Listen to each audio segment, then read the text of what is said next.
100 দিনের কাজ চালু করা নিয়ে সুপ্রিম কোর্টে ধাক্কা খেল কেন্দ্র।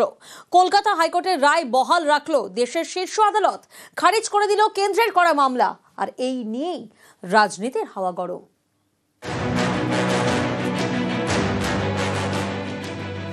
প্রথমে হাইকোর্টের নির্দেশ, সেই নির্দেশ চ্যালেঞ্জ করে সুপ্রিম কোর্টে যায় কেন্দ্র। কিন্তু দেশের শীর্ষ আদালত বহাল রেখেছে হাইকোর্টের নির্দেশ, অর্থাৎ পশ্চিমবঙ্গে চালু করতে হবে 100 দিনের কাজ, টাকা দিতে হবে কেন্দ্রকে।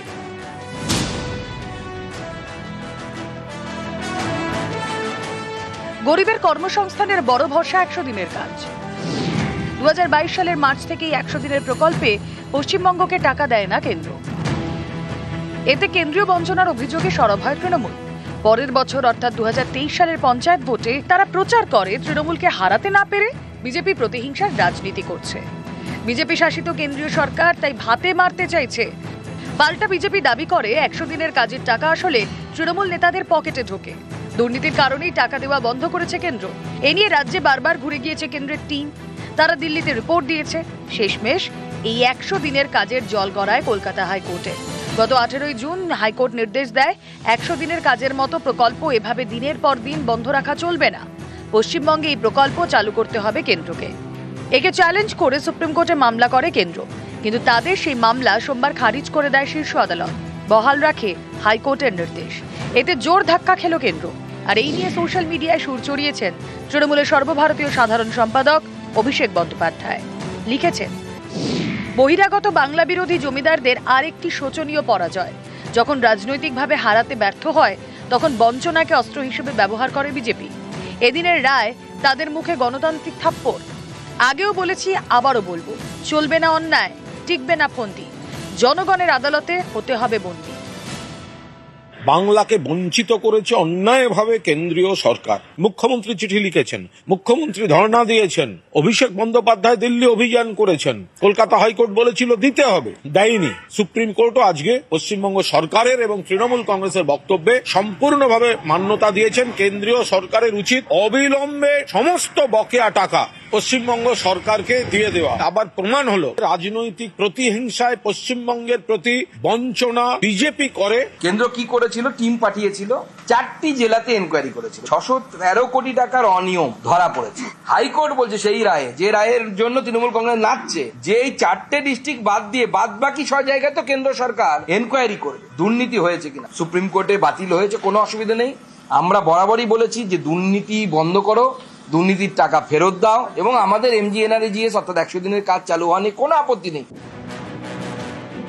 100 দিনের কাজের পাশাপাশি আবাসের টাকাও দীর্ঘদিন ধরে বন্ধ করে দিয়েছে কেন্দ্র। এবার কি তাহলে আবাস চালু করার লড়াই? এবার আবাস যোজনা যেগুলো আছে সেগুলো ফাইল করা। বিজেপির নেতাদের গালে দুটো বড় বড় থাপ্পড় পড়লো। বাঙালির পেটে লাথি ভাই, 2 গুজরাটির কথায় আর মেজো খোকার জন্য এবং অন্যান্য সবাইকার জন্য। মানুষ কি বোঝে না? মানুষ বোঝে।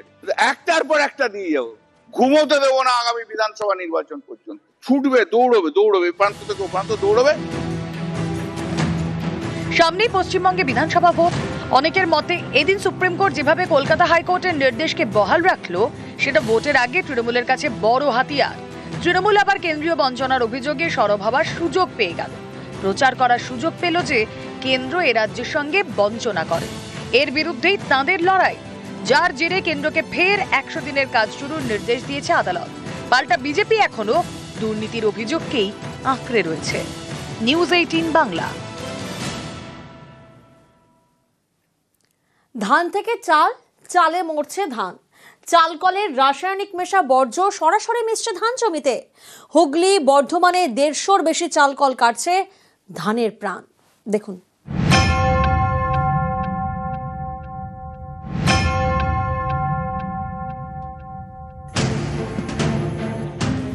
রাইস মিল, চালকল, এই চালকলের দূষণে নষ্ট হচ্ছে চাষের জমি। চালকলের রাসায়নিক মিশছে ধান জমিতে। পূর্ব বর্ধমানের বাজে কুমারপুর, এখানে বিঘের পর বিঘে ধান চাষের জমি, পাশেই পরপর রাইস মিল। এইসব মিলের বিষাক্ত রাসায়নিক মিশ্রিত জল গিয়ে পড়ছে চাষের জমিতে, ফলে ক্ষতি হচ্ছে জমির। মূল সমস্যা মিলের জল জমিতে ঢুকছে, জমির মাটির ক্যান্সারে পরিণত হয়েছে। ধান হচ্ছে না। এটাই আজকে নয়, আজ 7 থেকে 8 বছর এই সমস্যায় ভুগছি। এখন চাইছি আমার উপযুক্ত জমির জল নিকাশি হোক। এই দেখুন, রাইস মিল থেকে বেরোচ্ছে সালফার এবং নাইট্রোজেন মিশ্রিত বিষাক্ত জল, মিশছে ধান চাষের সেচ নালায়। অভিযোগ, দূষণ নিয়ন্ত্রণ পর্ষদের কোনো নিয়ম মানছে না চালকল কর্তৃপক্ষ। বিষাক্ত জল শুদ্ধ না করেই নালা দিয়ে বের করে দেওয়া হচ্ছে, ঢুকছে চাষের জমিতে, যা কমিয়ে দিচ্ছে জমির উর্বরতা, ধানের ফলন। বিষাক্ত জলে কালো হয়ে যাচ্ছে চাষের জমি। রাসায়নিক মিশ্রিত জল ঢুকছে মাটির গভীরেও।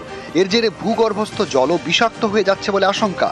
এখানেই শেষ নয়, চালকলের বিষাক্ত হাস্ক অ্যাশ উড়িয়ে দেওয়া হচ্ছে বাতাসে, যা গিয়ে পড়ছে গাছের পাতায়। এতেও চাষের ক্ষতি, স্বাস্থ্যেরও ক্ষতি। গ্রামের মানুষ মানে পাঁশের জ্বালায় অতৃষ্ট, তারা চলাহাঁটা করতে পারছে না। চলাহাঁটা করতে গেলে, এই রাস্তা দিয়ে যাতায়াত করতে গেলে লোকের চোখে মানে সে অন্ধ হয়ে যাওয়ার জোগাড়। বহন করার জন্য যে খরচটা হবে, সেই খরচটা বাঁচানোর জন্য তারা টোটাল সন্ধ্যের পর থেকে অ্যাশগুলোকে টোটাল ওই মেশিনের সাহায্যে চিমনির মাধ্যমে উড়িয়ে দিচ্ছে। সড়কের দুধারে অন্তত 20 থেকে 30টা পারবয়েল রাইস মিল চলছে। সেই রাইস মিলের যে হাস্ক অ্যাশ এখানে রাস্তার ধারে স্তূপাকৃতি করে ফেলে রেখে গেছে যারা কারখানার মালিকরা। আমরা দেখানোর চেষ্টা করব যে সেই হাস্ক অ্যাশ ফেলে রাখা হয়েছে জমিতেও। সেই হাস্ক অ্যাশ এসে স্তূপাকৃতি করে রেখে দেওয়া হয়েছে জমির মধ্যিখানে, এবং সেই পাঁশ জমিতে এসে মিশছে, জলের সঙ্গে মিশে জমিতে মিশছে। জমি তার উর্বরতা হারাচ্ছে, চাষি তার ফসল হারাচ্ছে, চাষি তার কোনো ফসলের দাম পাচ্ছে না।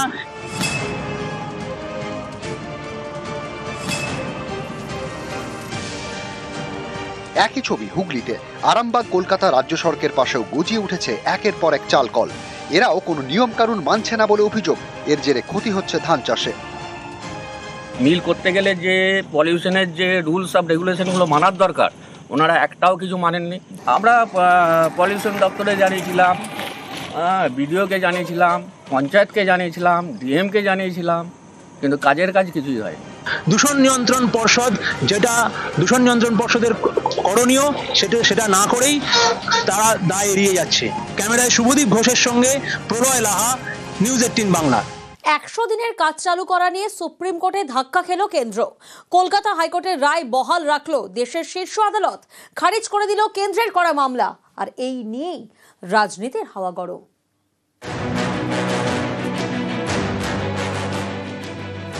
প্রথমে হাইকোর্টের নির্দেশ, সেই নির্দেশ চ্যালেঞ্জ করে সুপ্রিম কোর্টে যায় কেন্দ্র। কিন্তু দেশের শীর্ষ আদালত বহাল রেখেছে হাইকোর্টের নির্দেশ, অর্থাৎ পশ্চিমবঙ্গে চালু করতে হবে 100 দিনের কাজ, টাকা দিতে হবে কেন্দ্রকে।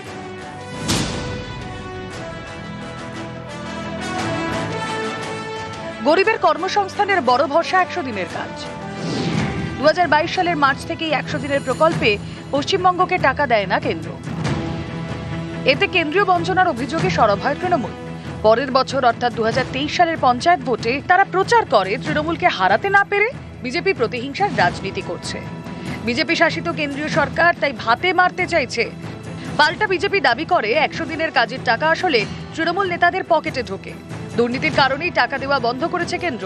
এ নিয়ে রাজ্যে বারবার ঘুরে গিয়েছে কেন্দ্রের টিম, তারা দিল্লিতে রিপোর্ট দিয়েছে। শেষমেশ এই 100 দিনের কাজের জল গড়ায় কলকাতা হাইকোর্টে। গত 18 জুন হাইকোর্ট নির্দেশ দেয় 100 দিনের কাজের মতো প্রকল্প এভাবে দিনের পর দিন বন্ধ রাখা চলবে না। পশ্চিমবঙ্গে এই প্রকল্প চালু করতে হবে কেন্দ্রকে। একে চ্যালেঞ্জ করে সুপ্রিম কোর্টে মামলা করে কেন্দ্র, কিন্তু তাদের সেই মামলা সোমবার খারিজ করে দেয় শীর্ষ আদালত, বহাল রাখে হাইকোর্টের নির্দেশ। এতে জোর ধাক্কা খেল কেন্দ্র। আর এই নিয়ে সোশ্যাল মিডিয়ায় সুর চড়িয়েছেন তৃণমূলের সর্বভারতীয় সাধারণ সম্পাদক অভিষেক বন্দ্যোপাধ্যায়। লিখেছেন, বহিরাগত বাংলা বিরোধী জমিদারদের আরেকটি শোচনীয় পরাজয়। যখন রাজনৈতিকভাবে হারাতে ব্যর্থ হয়, তখন বঞ্চনাকে অস্ত্র হিসেবে ব্যবহার করে বিজেপি। এদিনের রায় তাদের মুখে গণতান্ত্রিক থাপ্পড়। আগেও বলেছি, আবারও বলবো, চলবে না অন্যায়, টিকবে না ফন্দি। জনগণের আদালতে হতে হবে বন্দী। বাংলাকে বঞ্চিত করেছে অন্যায়ভাবে কেন্দ্রীয় সরকার। মুখ্যমন্ত্রী চিঠি লিখেছেন, মুখ্যমন্ত্রী ধর্ণা দিয়েছেন, অভিষেক বন্দ্যোপাধ্যায় দিল্লি অভিযান করেছেন। কলকাতা হাইকোর্ট বলেছিল দিতে হবে, দেয়নি। সুপ্রিম কোর্টও আজকে পশ্চিমবঙ্গ সরকারের এবং তৃণমূল কংগ্রেসের বক্তব্যে সম্পূর্ণভাবে মান্যতা দিয়েছেন। কেন্দ্রীয় সরকারের উচিত অবিলম্বে সমস্ত বকেয়া টাকা পশ্চিমবঙ্গ সরকারকে দিয়ে দেওয়া। আবার প্রমাণ হলো রাজনৈতিক প্রতিহিংসায় পশ্চিমবঙ্গের প্রতি বঞ্চনা বিজেপি করে। কেন্দ্র কি করেছিল? টিম পাঠিয়েছিল, 4টি জেলাতে এনকোয়ারি করেছিল, 613 কোটি টাকার অনিয়ম ধরা পড়েছে। হাইকোর্ট বলছে সেই রায়ে, যে রায়ের জন্য তৃণমূল কংগ্রেস নাচছে, যে এই 4টে ডিস্ট্রিক্ট বাদ দিয়ে বাদ বাকি 6 জায়গায় তো কেন্দ্র সরকার এনকোয়ারি করবে দুর্নীতি হয়েছে কিনা। সুপ্রিম কোর্টে বাতিল হয়েছে, কোনো অসুবিধা নেই। আমরা বরাবরই বলেছি যে দুর্নীতি বন্ধ করো, দুর্নীতির টাকা ফেরত দাও, এবং আমাদের MGNREGS অর্থাৎ 100 দিনের কাজ চালু হয়নি, কোনো আপত্তি নেই। 100 দিনের কাজের পাশাপাশি আবাসের টাকাও দীর্ঘদিন ধরেই বন্ধ করে দিয়েছে কেন্দ্র। এবার কি তাহলে আবাস চালু করার লড়াই? এবার আবাস যোজনা হেন যেগুলো আছে সেগুলো ফাইল করা। বিজেপির নেতাদের গালে দুটো বড় বড় থাপ্পড় পড়লো। বাঙালির পেটে লাথি ভাই, 2 গুজরাটির কথায় আর মেজো খোকার জন্য এবং অন্যান্য সবাইকার জন্য। মানুষ কি বোঝে না? মানুষ বোঝে। একটার পর একটা দিয়ে যাবো, ঘুমোতে দেবো না আগামী বিধানসভা নির্বাচন পর্যন্ত। ছুটবে, দৌড়বে, প্রান্ত থেকে প্রান্ত দৌড়বে। সামনেই পশ্চিমবঙ্গে বিধানসভা ভোট। অনেকের মতে এদিন সুপ্রিম কোর্ট যেভাবে কলকাতা হাইকোর্টের নির্দেশকে বহাল রাখলো, সেটা ভোটের আগে তৃণমূলের কাছে বড় হাতিয়ার। তৃণমূল আবার কেন্দ্রীয় বঞ্চনার অভিযোগে সরব হওয়ার সুযোগ পেয়ে গেল। প্রচার করার সুযোগ পেল যে কেন্দ্র এ রাজ্যের সঙ্গে বঞ্চনা করে। এর বিরুদ্ধেই তাঁদের লড়াই, যার জেরে কেন্দ্রকে ফের 100 দিনের কাজ শুরুর নির্দেশ দিয়েছে আদালত।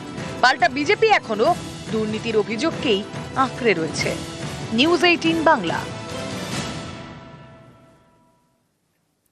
ধান থেকে চাল, চালে মরছে ধান। চাল কলের রাসায়নিক মেশা বর্জ্য সরাসরি মিশছে ধান জমিতে। হুগলি, বর্ধমানে 150-র বেশি চাল কল কাটছে ধানের প্রাণ। দেখুন।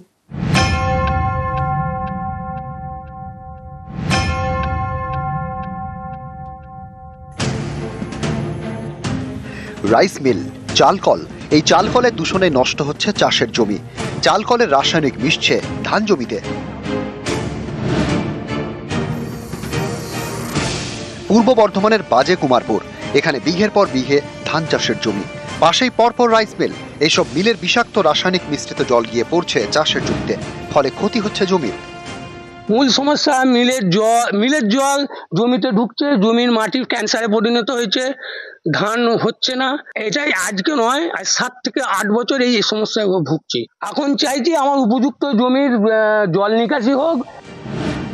এই দেখুন, রাইস মিল থেকে বেরোচ্ছে সালফার এবং নাইট্রোজেন মিশ্রিত বিষাক্ত জল, মিশছে ধান চাষের সেচ নালায়। অভিযোগ, দূষণ নিয়ন্ত্রণ পর্ষদের কোনো নিয়ম মানছে না চালকল কর্তৃপক্ষ। বিষাক্ত জল শুদ্ধ না করেই নালা দিয়ে বের করে দেওয়া হচ্ছে, ঢুকছে চাষের জমিতে, যা কমিয়ে দিচ্ছে জমির উর্বরতা, ধানের ফলন। বিষাক্ত জলে কালো হয়ে যাচ্ছে চাষের জমি। রাসায়নিক মিশ্রিত জল ঢুকছে মাটির গভীরেও। এর জেরে ভূগর্ভস্থ জলও বিষাক্ত হয়ে যাচ্ছে বলে আশঙ্কা। এখানেই শেষ নয়, চালকলের বিষাক্ত হাস্ক অ্যাশ উড়িয়ে দেওয়া হচ্ছে বাতাসে, যা গিয়ে পড়ছে গাছের পাতায়। এতেও চাষের ক্ষতি, স্বাস্থ্যেরও ক্ষতি। গ্রামের মানুষ মানে পাঁশের জ্বালায় অতৃষ্ট, তারা চলাহাঁটা করতে পারছে না। চলাহাঁটা করতে গেলে, এই রাস্তা দিয়ে যাতায়াত করতে গেলে লোকের চোখে মানে সে অন্ধ হয়ে যাওয়ার জোগাড়। বহন করার জন্য যে খরচটা হবে, সেই খরচটা বাঁচানোর জন্য তারা টোটাল সন্ধ্যের পর থেকে অ্যাশগুলোকে টোটাল ওই মেশিনের সাহায্যে চিমনির মাধ্যমে উড়িয়ে দিচ্ছে। সড়কের দুধারে অন্তত 20 থেকে 30টা পারবয়েল রাইস মিল চলছে। সেই রাইস মিলের যে হাস্ক অ্যাশ এখানে রাস্তার ধারে স্তূপাকৃতি করে ফেলে রেখে গেছে যারা কারখানার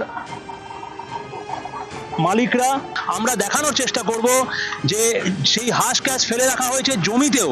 সেই হাস্ক অ্যাশ এসে স্তূপাকৃতি করে রেখে দেওয়া হয়েছে জমির মধ্যিখানে, এবং সেই পাঁশ জমিতে এসে মিশছে, জলের সঙ্গে মিশে জমিতে মিশছে। জমি তার উর্বরতা হারাচ্ছে, চাষি তার ফসল হারাচ্ছে, চাষি তার কোনো ফসলের দাম পাচ্ছে না।